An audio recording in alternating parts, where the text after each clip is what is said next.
پس از ترور آقا محمد خان در ژوئن 1797 میلادی در شوشا و آشفتگی‌های پس از آن، برادر شاه مقتول علی قلی خان خود را جانشین آقا محمد خان اعلام کرده و به تهران رفت. اما همزمان برادرزاده جوانش بابا خان، دومین شاه قاجاریان نیز وارد تهران شد. بابا خان به توصیه حاجی ابراهیم کلانتر به بهانه بحث جانشینی علی قلی خان را به کاخ تهران دعوت کرد، اما بدون افراد مسلح. علی قلی خان مجبور شد در برابر بابا خان تعظیم کند و در حالی که به شاه جدید فوش میداد او را به اتاقی هدایت کردند که در آنجا کور گردید. بابا خان در ژوئیه 1797 بر تخت سلطنت نشست. ابتدا با نام سلطان بابا خان و سپس فتحعلی شاه در شیراز و تهران سکه ضرب کرد.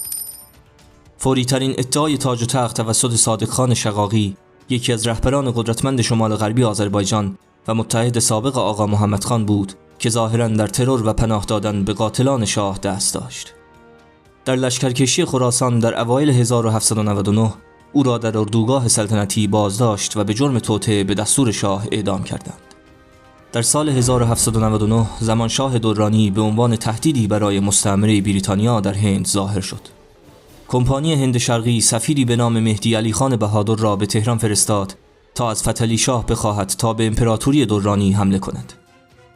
مذاکرات او با ابراهیم خان کلانتر که از حمله به افغانستان امتناع می‌کرد و نمی‌خواست پس از سالها جنگ داخلی و فتوحات آقا محمد خان درگیری دیگری را آغاز کند، بی‌نتیجه ماند. سال بعد سفیر دیگری به نام جان مالکوم با هدایای گران قیمت وارد ایران شده و ابتدا در شیراز و سپس در تهران با وزیر اعظم ملاقات کرد. پیشنهاد انگلیس برای کمک پولی به ایران در صورت جنگ با همسایگانش در ذهن شاه موقعیت برتر او را بیشتر تایید کرد. مالکوم با این بهانه که باید از شیعیان لاهور در برابر قبایل سنی افغان محافظت کرد، از ابراهیم خان خواست تا با افغانستان وارد جنگ شود. پس از رد شدن این درخواست او را متقاعد کرد که قرارداد تجاری با بریتانیا امضا کند که به بازرگانان انگلیسی اجازه میداد در بنادر ایران در جنوب تجارت کنند. جدی‌ترین چالش سلطنت از ناحیه حسین قلی خان 21 ساله برادر شاه بود که به عنوان والی فارس مدعی خودمختاری در جنوب شد و با کور کردن 3 مقام عالی رتبه در شیراز نافرمانی خود را نشان داد. پس از چند بار طغیان علیه فتحعلی شاه با شفاعت مادرش آسیه خانم متقاعد شد که تسلیم شود و به جای آن فرمانداری کاشان به او واگذار شد. 3 سال بعد پس از قیام مجدد او را به روستای دزاشوب در شمال تهران منتقل کردند و در آنجا به دستور شاه نابینا و چند سال بعد مخفیانه کشته شد. اندکی پیش از قیام حسین قلی در آوریل 1801 فتحعلی شاه نیز دستور برکناری و بعداً اعدام اولین وزیر اعظم خود را صادر کرد. قتل هولناک ابراهیم خان کلانتر بلافاصله پس از مرگ متحد و حامی وی آسیه خانم و پس از تلاش سازمان یافته برای دستگیری همه بستگان وی در پست‌های استانی و وزارتی صورت گرفت. او از سوی رقبایش در دولت به دروغ متهم به همدستی با حسین قلی خان شد، اما دلیل واقعی حذف او ترس عمیق شاه از وزیرش بود. ظاهراً آقا محمد خان به فتحعلی شاه توصیه کرده بود اجازه ندهد حاج ابراهیم که به ولی نعمت قبلیش زندیان خیانت کرده در آرامش بمیرد. قائم مقام فراهانی و امیر کبیر صدر اعظم‌های دو پادشاه پس از فتحعلی شاه نیز با اتهام‌های اینچنینی به سرنوشتی مشابه دچار شدند. پس از تحکیم قدرت در ولایات مرکزی توجه شاه به خراسان معطوف شد که در اختیار آخرین بازماندگان افشاریان بود. تسخیر مشهد تقویت اعتبار شاه و مقدمه‌ای برای لشکرکشی‌های آینده برای فتح هرات بود. فتحعلی شاه از طریق چندین لشکرکشی، ازدواج‌های سیاسی و بهره برداری از رقابت‌های قبیله‌ای توانست کنترل ناآرامی را بر بقیه خراسان نیز گسترش دهد. فتحعلی شاه برای تحکیم بیشتر کنترل قاجار بر استانها، سیاست اعزام پسران خود را به استانها نه تنها به عنوان نشانه‌ای از قدرت شخصی خود، بلکه برای جایگزینی سران غیرقابل اعتماد قاجار و دیگر سران نظامی آغاز کرد.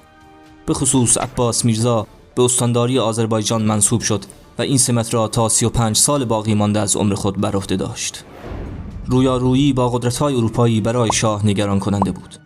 اگرچه فرستاده‌های حاکمان کشورهای همسایه وجهه شاه را به عنوان محور اصلی تقویت می‌نمود، اما باعث گردید تا شاه به محدودیت‌های قدرت و آسیب‌پذیری‌هایش پی ببرد. فتحعلی شاه می‌خواست شمالی ترین قلمرو خود، یعنی گرجستان امروزی را که چندین سال پس از جنگ روسیه و ایران در سال 1796 توسط تزار پاول اول ضمیمه روسیه شده بود، مستحکم کند. تزار الکساندر اول نیز مانند همتای ایرانی خود تازه به تاج و تخت رسیده بود و به همان اندازه مصمم به کنترل مناطق مورد مناقشه بود. در سال 1804 میلادی فرمانده جدید نیروهای روسیه در قفقاز، پاول سیسیانوف، به گنج حمله و آنجا را تصرف کرد. جوادخان قاجار والی گنج کشته شد و تعداد زیادی از اهالی به قتل رسیدند. پس از تصرف گنج که نام آن پس از اشغال توسط روسیه به الیزابت پل تغییر یافته بود، سیسیانوف به سمت ایروان رفت، اما موفق به فتح آن نشد. در اچمیادزین نزدیک ایروان ارتش او با ولیعهد و فرمانده کل قوا عباس میرزا درگیر شده و یک نبرد 3 روزه در گرفت. توپخانه روسیه تلفات قابل توجهی به ارتش ایران وارد کرد. با این وجود احاطه روس‌ها و جلوگیری از دریافت تدارکات سیسیانوف را مجبور به عقب نشینی کرد. در نهایت سیسیانوف به سمت ایروان لشکر کشیده و آنجا را نیز محاصره نمود. خان محلی قلعه را در دست داشت. روس‌ها شهر و ایرانی‌ها اطراف شهر را در کنترل داشتند. روس‌ها که بر اثر بیماری ضعیف شده و با جیره‌های نصف می‌جنگیدند، به گرجستان عقب نشینی کرده و مردان بیشتری را در این راه از دست دادند.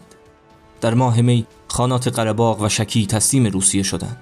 در پاسخ به از دست دادن قره‌باغ، عباس میرزا قلعه آسکران، یکی از استان‌های قره‌باغ، را اشغال کرد. سیسیانوف به سمت شرق یعنی باکو لشکر کشید و همچنین در پی تسلط بر خانات شیروان بود، اما در 8 فوریه 1806 در حالی که خواستار تسلیم باکو بود به قتل رسید و گودویچ جایگزین او به عنوان فرمانده ارتش روسیه در قفقاز شد. ناپلئون بناپارت، امپراتور فرانسه، به امید ایجاد یک اتحاد سه‌جانبه بین فرانسه، امپراتوری عثمانی و ایران، نمایندگان مختلفی را به ایران فرستاد که تلاش‌های دیپلماتیک آنها منجر به امضای معاهده فینکنشتاین در سال 1807 گردید. فرانسه در این توافق ادعای ایران در قبال گرجستان را به رسمیت شناخت و در آموزش و تجهیز ارتش ایران قول مساعدت داد. با این حال تنها 2 ماه بعد ناپلئون و الکساندر اول با آتش بس موافقت کرده و معاهده تیلسیت را امضا نمودند. فرانسه با امضای این پیمانها ایران و عثمانی را که پیش از آن به موجب قراردادهایی به یاری فرانسه امیدوار بودند، در برابر تجاوزات روسیه تنها گذاشت و پایه‌گذار از دست دادن مناطقی از ایران در قفقاز، همچون کشورهای کنونی جمهوری آذربایجان، گرجستان و ارمنستان شد. این اتفاقات گودویچ را بران داشت تا محاصره ایروان را در سال 1808 از سر بگیرد. عباس میرزا در جنوب دریاچه شیروان شکست خورد و نخجوان یا قسمتی از آن اشغال شد. در سپتامبر 1808 گودویچ به ایران حمله کرد، اما مجبور به عقب نشینی گردید و 1000 نفر از سربازها در عقب نشینی تا حد مرگ یخ زدند. گودویچ استعفا داد و الکساندر تورماسوف جایگزین او شد. افزایش نفوذ فرانسه در ایران که به عنوان مقدمه حمله به هند تلقی می‌شد، بریتانیا را به شدت نگران کرده بود. پس از اختلاف‌های میان ایران و انگلستان و عدم نتیجه‌گیری از توافق با فرانسه، در نهایت مذاکرات نماینده انگلیس و مقامات ایرانی منجر به انعقاد عهدنامه اتحاد بین 2 کشور در 12 مارس 1809 گردید که به نام عهدنامه مجمل معروف است. برابر این قرارداد بریتانیا حاکمیت ایران را بر کل خلیج فارس به رسمیت شناخت و متعهد شد کشتی‌های انگلیس فقط از نقاطی که دولت ایران اجازه می‌دهد حق عبور داشته باشند. به دلیل ناسازگاری تزار روسیه با ناپلئون بر سر محاصره اقتصادی بریتانیا، ناپلئون به روسیه لشکرکشی کرد. او پس از پیروزی در جنگ و فتح مسکو با به آتش کشیدن این شهر توسط روس‌ها و کمبود آذوقه مجبور به عقب نشینی شد. در اوایل سال 1812 میلادی در نبرد سلطان آباد نزدیک رود ارس، ایرانیان با پیاده نظام جدید آموزش دیده توسط بریتانیا و فرانسه امپراتوری روسیه را شکست دادند. اما در پایان ایرانیان به دلیل مانور روس‌ها در اطراف رود ارس نیروی تهاجمی خود را از دست دادند. سرگور اوزلی سفیر بریتانیا در ایران دستور داشت به گونه‌ای ایران را در برابر سلطه امپراتوری روسیه مصون نگه دارد تا ایران بتواند به صورت حائلی بین هندوستان مستعمره بریتانیا و روسیه قرار گیرد. گورعزلی میبایست راهی برای پایان جنگ میافت تا جلوی پیشرفت امپراتوری روسیه به سمت ایران گرفته شود. او توانست مقدمات مصالحه بین 2 کشور را فراهم کند. عباس میرزا چون اصرار به جنگ داشت، در استاندوز کنار رود ارس مستقر شدند. در این هنگام روس‌ها حمله غافلگیرانه‌ای انجام داده و نیروهای ایرانی را مجبور به عقب نشینی به سمت تبریز کردند. فرمانده سپاه روسیه پس از فتح اسلاندوز، آذربایجان را از هر 2 طرف مورد تهدید قرار دادند. پس از چندین سال نبرد طاقت فرسا در مناطق مختلف قفقاز، بدون اینکه هیچ یک از طرفین به دستاوردهای ارضی قابل توجهی دست یابند، روس‌ها دست برتر را به دست آورده و به مناطق نزدیک به قلب ایران رسیده بودند. در ژانویه 1813 پس از یک محاصره 5 روزه، روس‌ها با وجود برتری عددی ایرانیان موفق به یورش به قلعه لنکران شدند. اگرچه روس‌ها در این محاصره متحمل خسارات سنگین و مرگ اکثر افسران و درجه‌داران گردیدند، اما قلعه شهر و سایر مناطق تالش شمالی را تصرف و همه بازماندگان در ارگ را اعدام کردند. صادق خان فرمانده قلعه و حدود 10 خان و فرزندان آنها نیز کشته شدند. ژنرال کوتلیارفسکی فرمانده روسیه نیمه جان و به شدت مجروح در زیر اجساد پیدا شد، اما زنده ماند. شاه ایران که در صدد آماده کردن سپاهی برای سرکوب نیروهای روسی بود، با شورش ترکمنهای خراسان مواجه شده و به علت اوضاع ناآرام در چند جبهه و وساطت گرعزلی تقاضای صلح کرد. عزلی به شاه اطمینان داد که یا روس‌ها امتیازات ارزی می‌دهند یا انگلیسی‌ها به پرداخت یارانه‌ای که وعده داده بودند ادامه می‌دهند. در 25 اکتبر 1813 به دنبال صلح و امضای معاهده گلستان در روستایی با همین نام واقع در قره‌باغ، حاکمیت بر بخش‌هایی از شمال ایران شامل مناطق گنجه و قره‌باغ، ولایت‌های شکی، شیروان، باکو، داغستان، گرجستان و آبخاز به امپراتوری روسیه واگذار شد. افسون بر آن بخشی از سرزمین تالش نیز به تصرف روس‌ها درآمد و حاکمیت بیچند و چون ایران بر دریای خزر خدشه‌دار گردید. تنها وعده‌ای که شاه به دست آورد این بود که عباس میرزا بدون مانع به سلطنت خواهد رسید. تلفات سهمگین ایران توجه امپراتوری بریتانیا را به خود جلب کرد. روس‌ها اکنون یک تهدید جدی در منطقه قفقاز بودند. تلفات شدیدی که نیروهای عباس میرزا متحمل شد، او را متوجه نیاز به آموزش نظامیان ایرانی به سبک جنگی اروپایی کرده و شروع به فرستادن شاگردانش به اروپا برای آموزش نظامی نمود. عباس میرزا تحت تأثیر اصلاحات سلطان سلیم سوم تصمیم گرفت تا نسخه ایرانی نظام جدید عثمانی را ایجاد کند و وابستگی قاجار را به نیروهای ایلی کاهش دهد. در سالهای 1811 و 15 2 گروه به بریتانیا فرستاده شدند و در سال 1812 چاپخانه‌ای در تبریز به عنوان وسیله‌ای برای نشر کتاب‌های راهنمای نظامی اروپا شروع به کار گردید و همچنین در تبریز یک کارخانه باروت و انبار مهمات هم احداث شده بود. بیشتر آموزش‌ها توسط مستشاران انگلیسی با تمرکز بر پیاده نظام و توپخانه صورت می‌گرفت. زمانی که جنگ عثمانی و ایران در سال 1821 آغاز شد، عباس میرزا فرصتی برای آزمایش ارتش تازه اصلاح شده خود پیدا و با چندین پیروزی مهارت بهبود یافته نیروهایش را ثابت کرد. این منجر به یک معاهده صلح بین ایران و عثمانی شد که در سال 1823 پس از نبرد ارزروم امضا گردید. پس از عهدنامه گلستان صلح به مدت 13 سال در قفقاز حاکم شد، اما فتحعلی شاه که دائما به یارانه‌های خارجی نیاز داشت، به توصیه مأموران انگلیسی تکیه و تلاش کرد سرزمین‌های از دست رفته توسط روسیه را مجدداً فتح کند.